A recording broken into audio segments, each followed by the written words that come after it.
مفتی صاحب، کیا مردہ اپنی قبر پہ آنے والے لوگوں کو پہچانتا ہے اور ان کا سلام سنتا ہے؟ پلیز، میں نے کئی بار سوال کیا، جواب دے دیجئے، جزاک اللہ۔ دیکھیے، جب کوئی بندہ اپنے کسی مرحوم کی مردے کی قبر پہ جاتا ہے، اور بہت سارے اکثر و بیشتر جو لوگ جاتے ہیں وہ تو اپنے عزیز و اقارب کے قبر پہ جاتے ہیں، ایک بیٹا اپنے والد کی قبر پہ، اپنی ماں کے قبر پہ، رشتہ داروں کے قبر پہ، عزیز و اقربا کے قبر پہ، مزارات پہ جاتا ہے، سلام بھی کرتا ہے، اور سلام کرنے کے بعد وہ کچھ پڑھتا بھی ہے قرآن مقدس میں سے، فاتحہ وغیرہ پڑھ کے اظہار ثواب کرتا ہے کہ میں نے پڑھا ہے، اللہ میرا یہ پڑھنے کو اپنی بارگاہ میں قبول فرما کر ہمارے فلاں مرحوم کو اس کا ثواب پہنچا دے۔ یہ تو ایک عام طور سے طریقہ ہے۔ دیکھیے، جب کوئی بندہ اپنے رشتہ دار کی کسی قبر پہ جاتا ہے تو یہ مردے کی کیفیت کے حساب سے پر ہی منحصر ہوتا ہے، یعنی کہ وہ جو مرنے والا وہ شخص ہے جو مردہ ہے، اس کی کنڈیشن اس وقت قبر کے اندر کیا ہے، اس کی کنڈیشن پر ہی منحصر ہے کہ وہ ہمیں پہچان رہا ہے یا نہیں پہچان رہا ہے۔ اس کی پہلے میں آپ کو ایک مثال دیتا ہوں۔ آپ کے گھر پہ کوئی شخص آپ کا بڑا عزیز و اقارب میں سے، مثلا آپ کا کوئی دوست ہے، وہ آپ کے گھر پہ آتا ہے تو آپ اسے چائے پلاتے ہیں اور بہترین بیٹھالتے ہیں، بات چیت کرتے ہیں، اچھے سے بولتے ہیں۔ جب وہ آتا ہے گیٹ سے ریسیو کرنے جاتے ہیں، جب جاتا ہے تو گیٹ تک چھوڑنے جاتے ہیں۔ یہ عام طور سے ہوتا ہے کہ نہیں ہوتا ہے؟ لیکن وہی شخص جب آپ بیمار ہیں، سخت خطرناک بخار میں، فیور میں پڑے ہوئے ہیں، اب وہ شخص آ گیا تو کیا خیال ہے؟ وہ آپ سے پوچھے گا کہ بھائی چائے پی لو؟ وہ آپ سے کہے گا، بیٹھے گا، بات کرے گا، آپ کو لینے ریسیو کرنے دروازے سے آئے گا، دروازے تک چھوڑنے جائے گا؟ ہرگز نہیں، کیونکہ وہ بندہ وہی ہے، لیکن وہ اپنی بیماری میں اتنا زیادہ ملوث ہے کہ اس سے اٹھا نہیں جا رہا ہے، دیکھا نہیں جا رہا ہے۔ اسے پتہ ہے کہ آپ آ کے بیٹھے ہوئے ہیں، آپ کو دیکھ رہا ہے، لیکن وہ آپ سے بات کرنے کے لائق نہیں ہے۔ وہ آپ کو پہچان رہا ہے لیکن آپ کو نہ بیٹھا لے گا، نہ بات چیت کرے گا۔ اسی طرح سے عالم برزخ میں جو لوگ ہوتے ہیں، مرنے کے بعد کی جو لائف ہے وہ اچھی ہے یا بری ہے؟ نیک بندوں کے لیے وہ قبر جنت کے باغوں میں سے ایک باغ ہے، اور یہ آقا علیہ السلام نے فرمایا کہ قبر جو ہے جنت کے باغوں میں سے ایک باغ ہے۔ مومن بندے کے لیے جنت کے باغوں میں سے ایک باغ ہے، اور گناہگار بندے کے لیے جہنم کے گڑھوں میں سے ایک گڑھا ہے، وہ گناہگار بندے کے لیے۔ تو اگر کوئی نیک بندہ ہوتا ہے اور لوگ اس کی قبر پہ پہنچے تو وہ باقاعدہ مردوں کو پہچان رہا ہوتا ہے کہ ہاں یہ ہمارے فلاں ہیں، یہ ہمارے فلاں ہیں، یہ ہمارے فلاں، یہ ہمارے فلاں ہیں، پہچان رہا ہوتا ہے۔ اور جب کوئی سلام کرتا ہے تو سلام کو وہ مردہ سنتا بھی ہے، سلام کو سنتا ہے کہ ہاں اس نے ہمیں سلام کیا۔ اب دوسری چیز یہ ہے، اس کی دلیل میں آپ کو دوں کہ ایک مرتبہ آقا علیہ السلام ایک جنگ سے واپس ہو رہے تھے، اور ایک گڑھے کے اندر کچھ کفار کی لاشیں پڑی ہوئی تھیں، عتبہ، شیبہ، ابو لہب وغیرہ کی۔ تو آقا علیہ السلام نے فرمایا ان گڈھے والوں پہ اللہ کی لعنت ہو۔ تو صحابہ نے کہا یا رسول اللہ صلی اللہ علیہ وسلم، آپ ان سے ایسے بات کر رہے ہیں جیسے کوئی زندہ سے بات کرتا ہے، جیسے یہ لوگ زندہ ہوں۔ تو آپ صلی اللہ علیہ وسلم نے فرمایا قسم اس ذات کی جس کے قبض و قدرت میں میری جان ہے، اے صحابہ جس طرح سے تم میری بات کو سن رہے ہو، اسی طرح سے یہ لوگ مردہ لوگ بھی ہماری بات کو سن رہے ہیں۔ یعنی کہ وہ مردے سنتے ہیں، یہ بات تو اس بات کی دلیل موجود ہے کہ مردے سنتے ہیں۔ دوسری چیز یہ ہے کہ قبر پہ جانے والے کو پہچاننے کا جہاں تک مسئلہ ہے تو وہ یہی ہے کہ آپ اگر وہ مردہ قبر اس کی جنت کا باغ بنی ہوئی ہے، وہ نیک بندہ تھا، تو وہ بہت اچھے سے پہچانتا ہے، اس کی طرف توجہ دھیان بھی دیتا ہے کہ اور پہچان رہا ہوتا ہے ہمارے فلاں شخص ہے، ہمارے فلاں شخص۔ لیکن اگر وہ اس کے گناہگار بندہ ہوتا ہے، اس کی قبر جہنم کے گڑھوں میں سے گڑھا ہوتی ہے، تو خطرناک وہ سزاؤں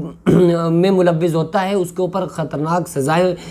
سزاؤں کا مستحق چونکہ ہوتا ہے، اور اس کے اوپر کارروائی فرشتے کر رہے ہوتے ہیں۔ آقا علیہ السلام نے فرمایا جو انسان فجر کی نماز چھوڑتا ہے تو قبر میں جانے کے بعد اسے فجر سے ظہر تک مارا جاتا ہے۔ ظہر کی نماز چھوڑنے کی سزا یہ ہے کہ عصر تک مارا جائے گا، عصر کی نماز چھوڑنے کی سزا یہ ہے مغرب تک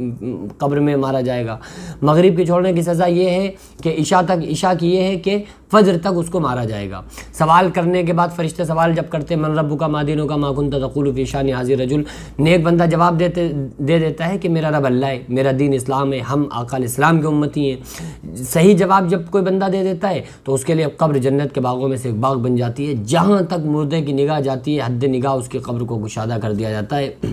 اور برا بندہ ہوتا ہے، گناہگار بندہ ہوتا ہے تو آقا علیہ السلام نے فرمایا کہ ان فرشتوں کے ہاتھوں میں جو اس کی قبر کے اندر مسلط کیے جاتے ہیں بڑے بڑے ہتھیار ہوتے ہیں، اگر اسے ایک ہتھیار کو پہاڑ پہ مارا جائے تو پاؤ تحت الثری 7ویں زمین کے اندر چلا جائے، اور پھر وہ قیامت تک ان کے اوپر چلتا ہے، اور ایک بار جب فرشتہ اس گرزے کو اس مردے پر مارتا ہے تو وہ تحت الثری 7ویں زمین کے اندر مردہ گھس جاتا ہے۔ قبر اس کی جو اندر کی جو زمین ہوتی ہے وہ زمین نکال کے پھر اس مردے کو اوپر پھینک دیتی ہے، پھر اس کو فرشتے مارتے ہیں، یہ قیامت تک اس کے اوپر چل رہا ہوتا ہے۔ تو اگر کوئی ایسا گناہ گار بندہ ہے، اس کی قبر پہ کوئی انسان پہنچا